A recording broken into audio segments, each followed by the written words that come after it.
Hello बच्चों party, this is Vaishnavi Rathore. Welcome to my channel. तो आज के इस वीडियो में हम डिस्कस करने वाले हैं हेटरोट्रॉफिक न्यूट्रिशन को। आई होप आपने प्रीवियस वीडियो देख लिया होगा जिसमें हमने ऑटोट्रॉफिक मोड ऑफ न्यूट्रिशन को बहुत अच्छे से डिटेल में डिस्कस किया था, और नहीं देखा है तो देख लो जाके, लिंक डिस्क्रिप्शन बॉक्स में अवेलेबल है।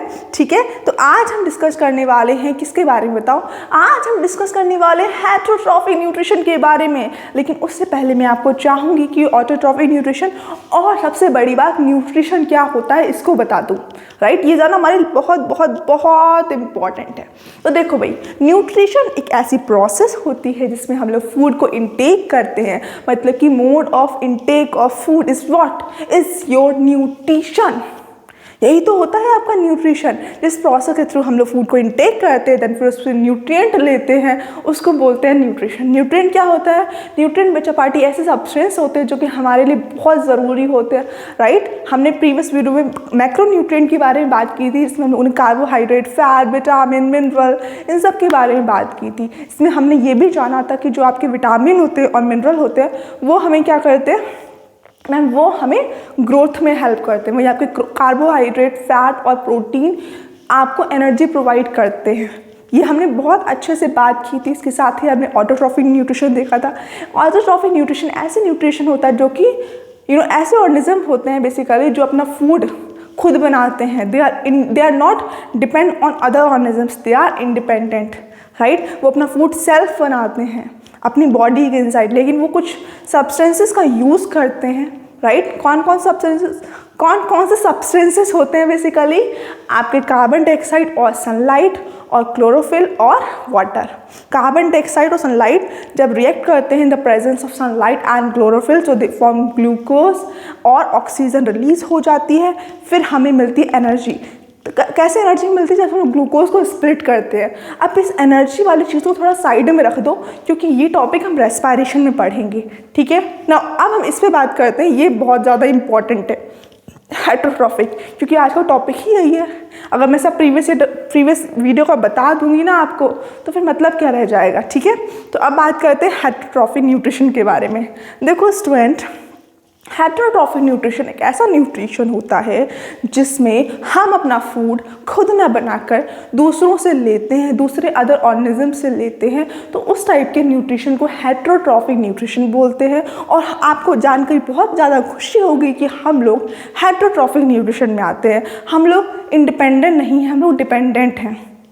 ठीक है, आप भी डिपेंडेंट ही होना पसंद करते हो ना। आपको इंडिपेंडेंट होना ही नहीं है तो आपको तो खुशी होगी कि हाँ चलो कोई तो मिला हमारे साथी, है ना। तो हम लोग सब हेटरोट्रॉफिक न्यूट्रिशन में ही आते हैं। तो हेटरोट्रॉफिक न्यूट्रिशन ऐसा न्यूट्रिशन होता है जिसमें जो ऑर्गेनिजम्स होते हैं वो दूसरे ऑर्गेनिजम्स पे डिपेंड होते हैं अपने फूड के लिए। तो देखो क्या लिखा हुआ है, the organisms that depend on other organism for their food के लिए डिपेंड होते हैं ना। तो ऐसे ऑर्गेनिजम्स को बोलते हैं हेटरोट्रॉफ्स। क्या बोलते हैं? हेटरोट्रॉफ्स। इस मोड ऑफ न्यूट्रिशन को हेटरोट्रॉफिक न्यूट्रिशन बोलेंगे। एंड जो ऑर्गेनिजम्स बेसिकली होते हैं हेटरोट्रॉफिक न्यूट्रिशन में, उनको बोलते हैं heterotrophs. Clear? Okay, very nice. ना देखो, फूड के बेसिस पे, on the basis of food हम लोग किस टाइप में, किस बेसिक कैटेगरी में क्लासीफाई होते हैं। लिविंग जो आपके एनिमल्स होते हैं, राइट, वो होते हैं हर्बीवोर्स, कार्निवोर्स और ओमनीवोर्स। इतना तो बहुत अच्छे से पता है मैम, ये अब क्या बता रही हो, ये सब तो पढ़ के आए हैं ना। लेकिन इसी से आपका बेस क्रिएट होगा ना, जो बेस है आपका वो इसी से क्रिएट होगा। तो देखो 3 टाइप के होते हैं हेटरोट्रॉफिक। इसको रफ कर देते थोड़ा सा ज़रा। हाँ, 3 टाइप के होते हैं, हर्बीवोर्स, कार्निवोर्स और ओमनीवोर्स। हर्बीवोर्स ऐसे ऑर्गेनिजम्स होते हैं जो कि अपना फूड प्लांट के थ्रू लेते हैं। राइट, उनको अपना फूड प्लांट से ही ऑब्टेन होता है, वो फ्लैश वगैरह नहीं खाते हैं। राइट, तो ऐसे ऑर्गेनिज्म को बेसिकली हर्बीवोर्स बोलते हैं ना। कार्निवोर्स कौन से होते हैं बताओ? कार्निवोर्स कौन से होते हैं? अरे बचपा बताओ। कार्निवोर्स ऐसे ऑर्गेनिजम्स होते हैं जो कि अपना फूड फ्लैश से लेते हैं, मतलब दूसरे ऑर्गेनिजम्स पे डिपेंड होते हैं, एनिमल्स पर। ये हर्बीवोर्स से अपना फूड ले सकते हैं और ओमनीवोर्स से भी अपना फूड ले सकते हैं।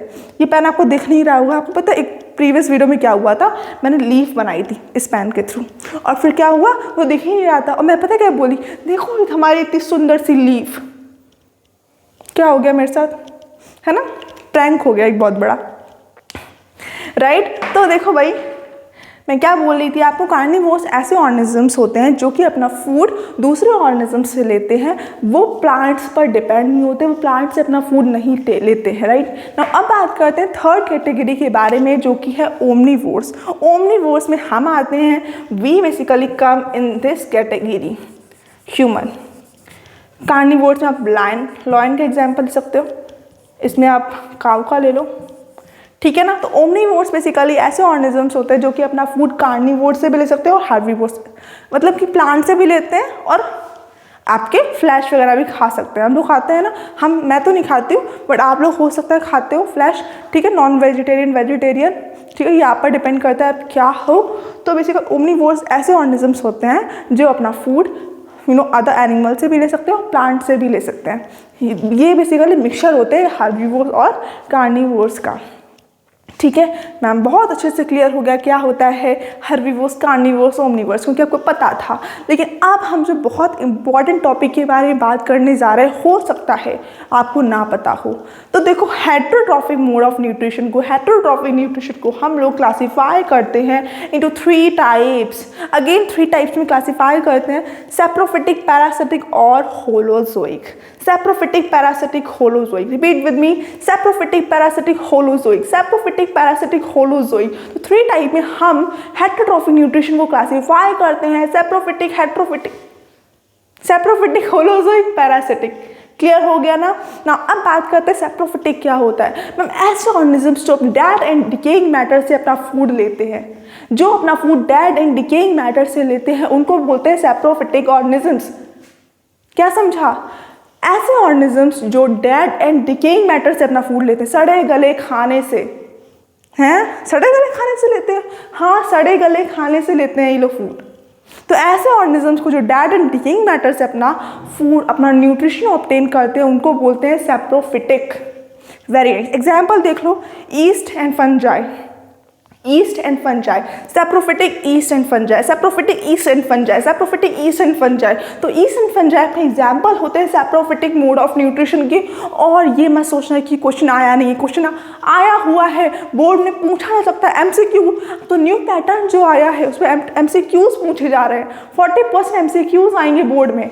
तो आपको ये पता होना चाहिए ईस्ट एंड फंजाई एग्जाम्पल में आ सकता है। तो yeast and fungi saprophytic, yeast and fungi saprophytic. Clear ना। अब बात करते हैं पैरासिटिक के बारे में बात करते हैं।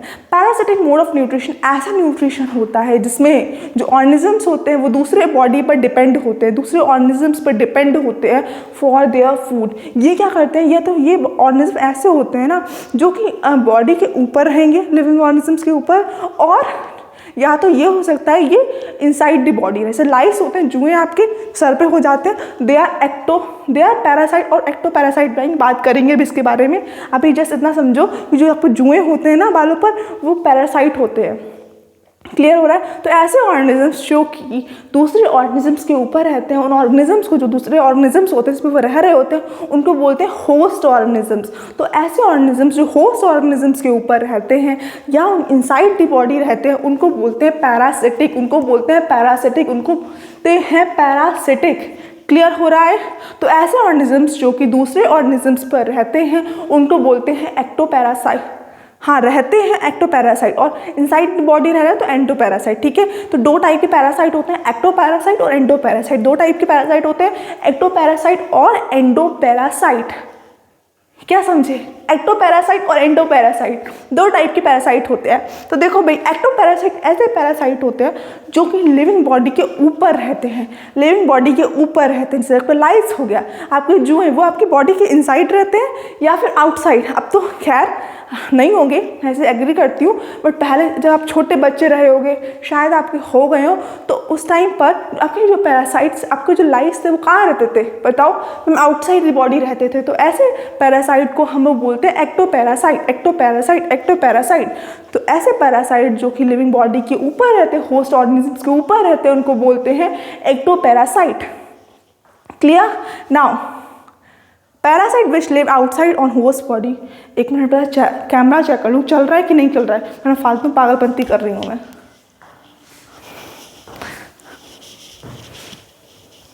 भाई मेरे चल तो रहा है भगवान की कृपा से, तो मैंने क्या बोला कि एक्टोपैरासाइट ऐसे पैरासाइट्स होते हैं जो कि दूसरे ऑर्गेनिम्स के ऊपर रहते हैं, होस्ट बॉडी के ऊपर रहते हैं। क्लियर हो रहा है? तो ऑप्टेन कहाँ गया parasite which live outside on host body, उनको बोलते हैं एक्टोपैरासाइट।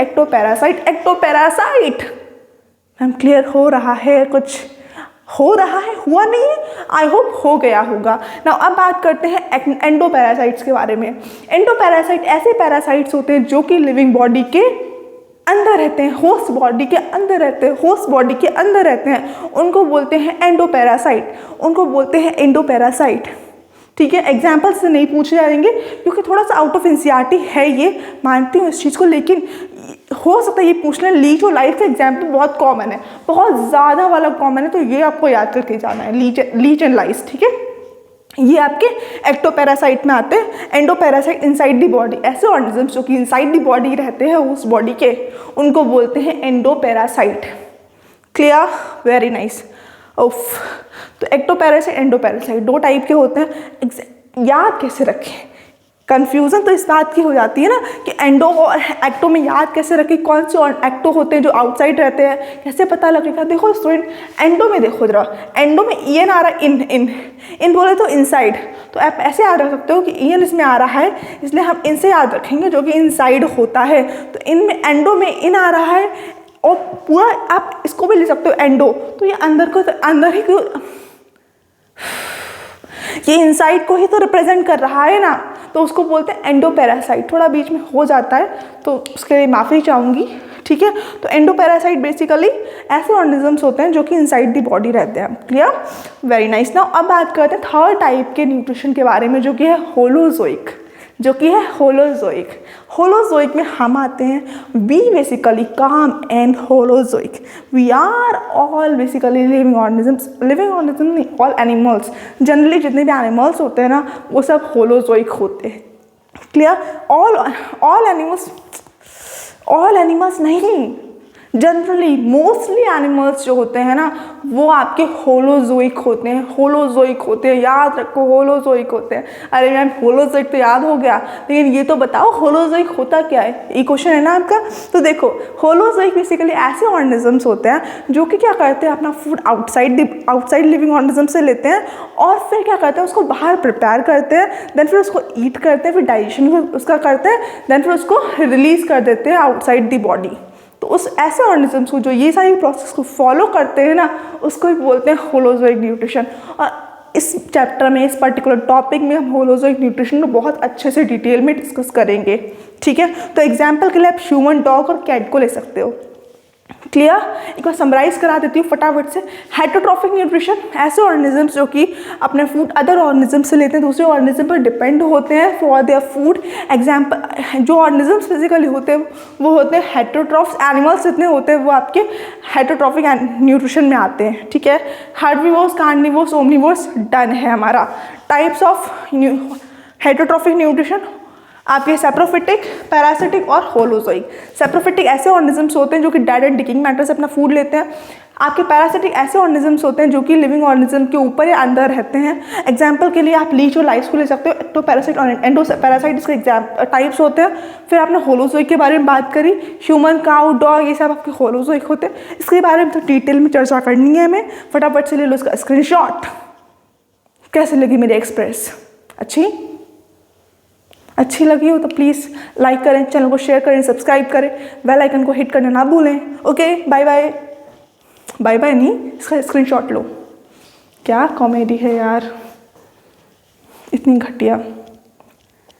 नाउ स्टूडेंट्स, अब हम लोग बात करते हैं एनिमल्स कैसे अपना फूड प्रिपेयर करते हैं, कैसे अपना न्यूट्रिशन ऑब्टेन करते हैं फ्रॉम द इन्वायरमेंट। ठीक है, सबसे पहले एनसीईआरटी में अमीबा के बारे में बताया गया है, कुछ चंद लाइनें लिखी हुई हैं, उसको मैंने इस डायग्राम के थ्रू आपको एक्सप्लेन करने की कोशिश करूँगी। ठीक है, तो देखो अमीबा जो होता है वो अपना फूड कैसे लेता है। सबसे पहले तो अमीबा जो होता है वो एक यूनिसेलुलर ऑर्गेनिज्म होता है, एक यूनिसेलुलर। अरे भाई इस पेन को क्या हो गया? लाइट चल रहा है ना, क्या पता दिख ना रहा हो, कुछ तो गड़बड़ हुआ है इस पेन के साथ। चलो कोई नहीं। हाँ, तो अमीबा जो होते हैं वो यूनिसेलुलर ऑर्गेनिज्म होते हैं, सिंगल सेल ऑर्गेनिजम्स होते हैं अमीबा, ठीक है, ये हम सभी को पता है। ये अपना इनका जो स्ट्रक्चर होता है वो कुछ इस प्रकार होता है, जिसमें आपको ये जो दिख रहा है, ये जो दिख रहा है वो है आपका न्यूक्लियस, न्यूक्लियस, और ये जो दिख रहा है वो है साइटोप्लाज्म, साइटोप्लाज्म, ठीक है। तो ये जो दिख रहा है ये है फूड। तो अमीबा ये है, इसको लगी है भूख, ठीक है, इसको चाहिए खाना, क्योंकि इसका हाल कुछ मोटू पतलू में मोटू की तरह है, खाली पेट इसके दिमाग की बत्ती नहीं जलती है, ठीक है। तो इसको चाहिए फूड। अब इसको फूड सामने दिख रहा है, अभी बोला खाना खाना खाना, मुझे खाना चाहिए है, ठीक है ना। तो ये दौड़ता दौड़ता उसके पास है, क्या इसके पास पैर है? नहीं, घूमते टहलते टहलते ऐसे जाएगा, मटकते मटकते, ठीक है ना। बेसिकली क्या करेगा? फ्लोट करेगा, फ्लोटिंग करेगा, ठीक है, हवा में जहाँ भी प्रेजेंट है। ये गया फूड के पास, तो बेचारा फूड पहुँचा फूड के पास, और इसने क्या किया, एक इस टाइप का स्ट्रक्चर बनाया। ये स्ट्रक्चर दिख रहा है ना, इस टाइप का, इसको बोलते हैं स्यूडोपोडिया, स्यूडोपोडिया, ठीक है। इसने ये स्ट्रक्चर बनाया, फिर इसने क्या किया, बहुत चालाकी से, उस बेचारे खाने को पता नहीं कि उसके साथ होने क्या वाला है, ठीक है। फिर उसने क्या किया, थर्ड स्टेप में एक अपनी इस चीज़ को एक्सटेंड किया और इस तरह से बना लिया, इस तरह से, ठीक है ना। जब इसको बना लिया तो इस तरह का स्ट्रक्चर बन गया, और इसको फिर इसने नया नाम दे दिया, इसको बोला फूड वैक्यूल। क्या बोला? फूड वैक्यूल बोला। Very nice, food vacuole. जब फूड वैक्यूल इसने बना लिया, फिर क्या किया इसने, उसमें अब उसको डाइजेस्ट करना स्टार्ट किया, डाइजेशन का स्टार्ट किया। डाइजेशन में क्या होता है, ब्रेक डाउन करते हैं हम लोग फूड का। फिर उसने ब्रेक डाउन किया फूड का, और फिर फाइनली क्या किया, उसमें उसे एनर्जी मिल गई उसे, और फिर जो भी उसका वेस्ट है उसको बॉडी से आउट कर देगा, किसी पार्ट से बॉडी से आउट कर देगा, ठीक है। कुछ मैकेनिज्म होते हैं। पहला मैकेनिज्म होता है इंजेशन, देन फिर digestion, absorption, assimilation, egestion. Ma'am ये क्या है, हमें कुछ समझ में नहीं आ रहा है, हमारा दिमाग खराब हो रहा है। तो यही तो हमें यही तो हमें पढ़ रहा है इस चैप्टर में, इंजेशन, डाइजेशन, एब्जॉर्प्शन, एसिमुलेशन और इजेशन। सबसे पहले इंजेशन को जानो, बिल्कुल बिल्कुल टेंशन नहीं लेनी, बहुत आराम से पढ़ो। इंजेशन क्या होता है? इंजेशन एक ऐसी प्रोसेस होती है, ध्यान से सुनो, इंजेशन एक ऐसी प्रोसेस होती है जिसमें हम लोग फूड को सिर्फ इनटेक करते हैं, फूड को बाहर से अपनी बॉडी में लाना इज़ योर इंजेशन। फूड बाहर था, उसको स्यूडोपोडिया के हेल्प से ये अपनी बॉडी में लेके आया, बस इतना ही, यहीं तक का काम होता है इंजेशन। पहला मैकेनिज्म, कैसे फूड को बॉडी में लाया, ठीक है। हम लोग कैसे लाते हैं? माउथ के थ्रू लाते हैं, राइट। तो हमने अपना फूड कहाँ से लिया? माउथ से लिया। सिमिलरली इसने स्यूडोपोडिया के हेल्प से अपना फूड लिया, तो उसको बोलते हैं इंजेशन। क्लियर? नाउ अब बात करते हैं, फिर इंजेशन हो गया भाई। इंजेशन में क्या होता है, हम लोग फूड को कैसे लेते हैं, फूड को कैसे लेते हैं, ठीक है, हो गया, समझ में आ गया मैम। अब फूड को ले लिया, फिर इसने क्या किया, देखो इसने ब्रेक डाउन किया फूड का, ब्रेक डाउन किया फूड का, राइट। तो ब्रेक डाउन ऑफ फूड को ही हम लोग डाइजेशन बोलते हैं। ये अब आपका फूड है, इसको छोटे छोटे छोटे छोटे छोटे छोटे छोटे छोटे पार्टिकल से ब्रेक डाउन करना, इसको बोलते हैं डाइजेशन। क्या बोलते हैं? इसको बोलते हैं डाइजेशन। समझे क्या होता है डाइजेशन? मैम फूड को ब्रेक डाउन करते हैं छोटे छोटे छोटे छोटे स्मॉल स्मॉल पीसेस में, उसको बोलते हैं डाइजेशन। सेकंड स्टेप पे यही किया इसने। फिर थर्ड स्टेप पे क्या किया इसने? एब्जॉर्प्शन। अब डाइजेस्ट हो गया। अब इससे क्या, अल्टीमेटली फूड हम लोग लेते क्यों है? फॉर एनर्जी, ताकि हमें एनर्जी मिले। तो फिर अब आप क्या करोगे? अब आप उसे एनर्जी लोगे। एनर्जी कैसे लोगे? एब्जॉर्ब करोगे एनर्जी को, सोखोगे, एब्जॉर्ब करोगे एनर्जी को, तो उसको बोलते हैं एब्जॉर्प्शन। और इस प्रोसेस, अब आपने इससे फूड लिया और इसको इससे एनर्जी ली। एनर्जी रेस्पिरेशन प्रोसेस में अच्छे से पढ़ेंगे, इसकी आप बिल्कुल टेंशन मत लो। अभी जस्ट इतना समझो कि हम लोग फूड को, हम लोगों ने सबसे पहले बॉडी में इनटेक किया, इसको इंजेशन बोला, देन फिर हमने उसको ब्रेक डाउन किया, इसको हम लोग डाइजेशन बोला। फिर हमने उसको क्या किया, फिर हमने क्या किया, फूड में जो एनर्जी थी, उसके फूड जो छोटे छोटे पार्टिकल्स थे उससे हमने एनर्जी ली, फिर उसको एब्जॉर्ब भी तो किया। तो इस प्रोसेस को बोलते हैं एब्जॉर्प्शन, ठीक है। ना फोर्थ स्टेप क्या किया हमने? एसिमुलेशन। अब हमने एब्जॉर्ब कर लिया, अब हमें क्या करना पड़ेगा? अपने बॉडी पार्ट्स में उसको ट्रांसफ़र करना पड़ेगा। अब मान लो इसने यहाँ पर क्या किया, अपना सबसे पहले फूड को इनटेक किया, फूड वैक्यूल क्रिएट किया, फिर इसमें इसने छोटे छोटे पार्टिकल में डिवाइड किया, फिर उसने यहीं पर एब्जॉर्ब किया फूड को, एब्जॉर्प्शन प्रोसेस करी। देन फिर अब इसको क्या करना है? इसको इस जगह पे भी एनर्जी पहुँचानी है, इस जगह पे भी एनर्जी पहुँचानी है, इस पर यहाँ पहुँचानी है, न्यूक्लियस के पास पहुँचानी है, यहाँ पहुँचानी है। तो कैसे पहुँचाएगा? Through assimilation. Through assimilation process ये पहुंच जाएगा यहाँ एनर्जी, समझे? एनर्जी को पहुंचाना, एनर्जी को ट्रांसपोर्ट करने का वर्क होता है एसिमिलेशन का। क्लियर? सबसे पहले इंजेक्शन किया, इससे फूड को इनटेक किया, फिर ब्रेक डाउन ऑफ फूड किया, इसमें हम लोगों ने क्या किया, डाइजेशन किया, डाइजेशन बोलते हैं ना, फिर हमने एब्जॉर्प्शन किया, फिर हमने क्या किया, एसिमिलेशन किया, उसको पूरी बॉडी में ट्रांसफ़र किया। है तो भैया सिंगल साइड, लेकिन तब भी उसकी बॉडी तो है ना, कुछ तो है ना, तो ट्रांसफ़र करता है। देन फिर फिफ्थ स्टेप होती है इजेशन। अब जो वेस्ट मटेरियल प्रोड्यूस हुआ है, राइट, कुछ ऐसा मटेरियल भी तो होगा जो वेस्ट हुआ, इसके कोई काम का नहीं होगा, तो अब इसको क्या करना पड़ेगा, उसको आउट करना पड़ेगा, बॉडी से बाहर निकालना पड़ेगा, तो उस प्रोसेस को बोलते हैं इजेशन। क्लियर? क्या बोला? पहली प्रोसेस इंजेशन, जिसमें हम लोग फूड को इनटेक करते हैं। सेकेंड प्रोसेस डाइजेशन, जिसमें हम लोग फूड को ब्रेक डाउन करते हैं। थर्ड प्रोसेस एब्जॉर्प्शन, जिसमें हम लोग फूड से एनर्जी को एब्जॉर्ब करते हैं। फोर्थ प्रोसेस एसिमिलेशन, जिसमें हम लोग क्या करते हैं, पूरी बॉडी में जो एनर्जी होती है उसको पहुंचाते हैं। एंड फिफ्थ प्रोसेस इजेशन, जिसमें हम लोग जो वेस्ट मटेरियल होता है उसको रिमूव करते हैं। क्लियर? तो ये मैकेनिज्म जो होता है वो आपका अमीबा फॉलो करता है, और इसे यही मैकेनिज्म हम सब लोग भी फॉलो करते हैं। बेसिकली मुझे ये बोलना चाहिए कि हर जो आपके एनिमल्स होते हैं वो सभी ये मैकेनिज्म फॉलो करते हैं। हम भी क्या करते हैं, सबसे पहले फूड को इनटेक करते हैं, फिर उसमें डाइजेशन करते हैं, देन फिर उसके बाद एब्जॉर्प्शन करते हैं, फिर एसिमिलेशन करते हैं, फिर इजेशन करते हैं। ठीक है ना? अब तो वो सेकेंड पार्ट आपकी एनसीईआरटी बुक में पैरामीशियम का भी दिया गया है, थोड़ा सा दिया गया है, तो देखा होगा आपने पैरामीशियम का। ठीक है, तो देखो पैरामीशियम का कुछ इस टाइप का स्ट्रक्चर होता है।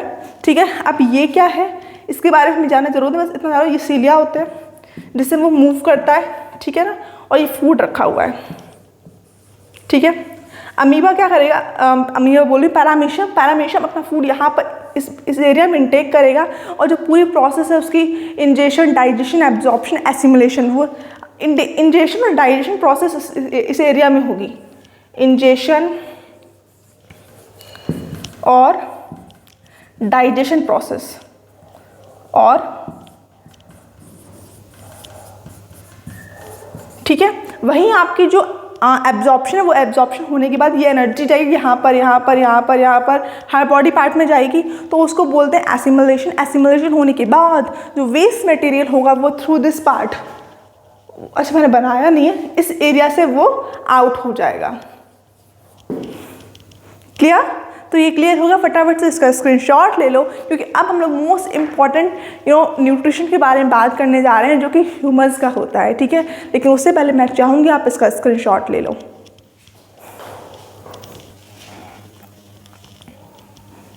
नाउ स्टूडेंट्स, अब हम लोग बात करते हैं ह्यूमंस कैसे न्यूट्रिशन करते हैं, लेकिन उससे पहले आपको डाइजेशन जानना बहुत ज़्यादा ज़रूरी है, क्योंकि डाइजेशन अगर आपको नहीं पता होगा तो आपको प्रॉब्लम हो सकती है, क्योंकि अल्टीमेटली हमें जो इस प्रोसेस में, न्यूट्रिशन प्रोसेस में जो मैक्सिमम पोर्शन पढ़ना है वो डाइजेशन का ही पढ़ना है।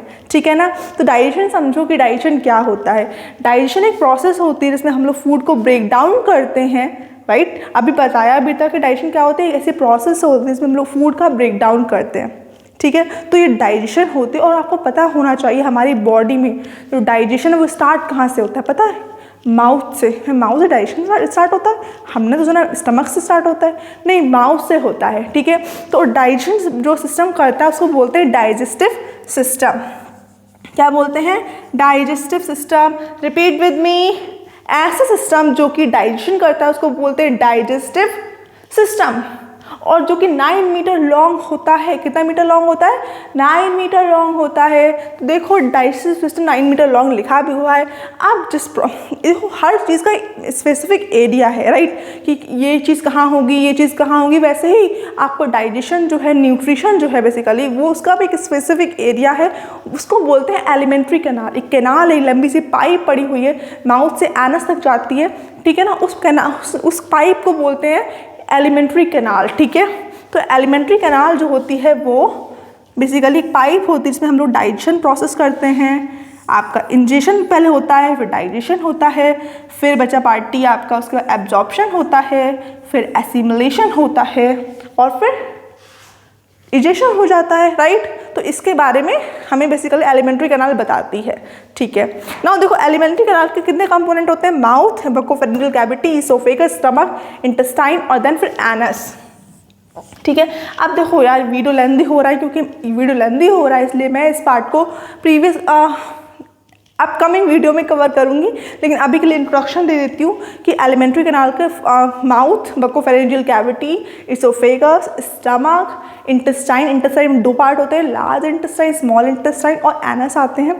आपको पता होना चाहिए माउथ से हम लोग फूड को इनटेक करते हैं, फिर उसके बाद फूड जाता है बकोफेरेंजियल कैविटी में, जो आपके माउथ, ये तो अब लिप्स हो गए और माउथ के बाद जो खाली खाली कैविटी होती है, इसमें आपकी टंग प्रेजेंट होती है, टीथ होती है, ये वाली, तो इस कैविटी को बोलते हैं बक्कल कैविटी, खाली कैविटी। ठीक है, इस समझ में आ रहा है बक्कल कैविटी क्या है? ये वाली कैविटी जिसमें मैं अपने फिंगर को ऐसे ले जा पा रही हूँ, तो उस कैविटी को बोलते हैं बक्कल कैविटी। तो buccal cavity plus pharynx, buccopharyngeal cavity, इसमें फूड जाता है। देन फिर आपका फूड जाता है इसोफेगस में, जो कि पाइप होती है। फिर फूड इसोफेगस की हेल्प से स्टमक में जाता है, स्टमक की हेल्प से इंटेस्टाइन में, इंटेस्टाइन स्मॉल इंटेस्टाइन में, देन फिर लार्ज इंटेस्टाइन में, फिर फाइनली फूड का डाइजेशन हो जाता है और फिर एनस में जाता है फूड और फिर वहाँ से आउटसाइड। ठीक है, तो ये पूरी प्रोसेस होती है न्यूट्रिशन की। इसके बारे में हम लोग कल डिटेल में बात करेंगे, लेकिन उससे पहले आप इसका स्क्रीनशॉट ले लो, फिर मैं वीडियो को एंड करती हूँ। ले लिया स्टूडेंट? तो गाइस ये था overall for this video. If you like my video so don't forget to share and subscribe to my channel, और नेक्स्ट वीडियो का इंतजार करें, तब तक इस वीडियो से नोट्स बनाएं और एनसीईआरटी को बहुत अच्छे से रीड करें। मैं हर वीडियो में बताती हूँ एनसीईआरटी बहुत ज़्यादा इंपॉर्टेंट है। एनसीईआरटी के अलावा किसी और बुक को चूज़ करने की ज़रूरत नहीं है सच में। बोर्ड के पेपर एक बार उठा कर तो देखो, पहले आपको क्या करना है, मेरी बात तो विश्वास नहीं है, आप इस लाइफ प्रोसेस चैप्टर को बहुत अच्छे से पढ़ लो, पूरा चैप्टर। ठीक है, फिर आपको प्रीवियस ईयर क्वेश्चन उठाओ, एक बार उठा कर देखो, फिर आपको पता क्या लगेगा कि हाँ मैम सही बोल रही थी। और एक चीज़ एनसीईआरटी की सारे क्वेश्चन करने ही करने हैं, साथ ही साथ आप एनसीईआरटी एग्जाम्पलर भी करोगे। एनसीईआरटी एग्जाम्पलर इसको इसके जितने क्वेश्चन है बहुत अच्छे से लगा के जाओगे। 40% इस पर MCQs आ रहे हैं ना, तो MCQs अच्छे से देख लेना, लाइन बाय लाइन रीड करना, हर एक चीज़ समझना। ठीक है, so guys this is overall for this video. Bye bye, तब तक के लिए नेक्स्ट वीडियो का वेट करें और प्रॉपर वे से अपनी स्टडी करते रहें। ठीक है, बाय।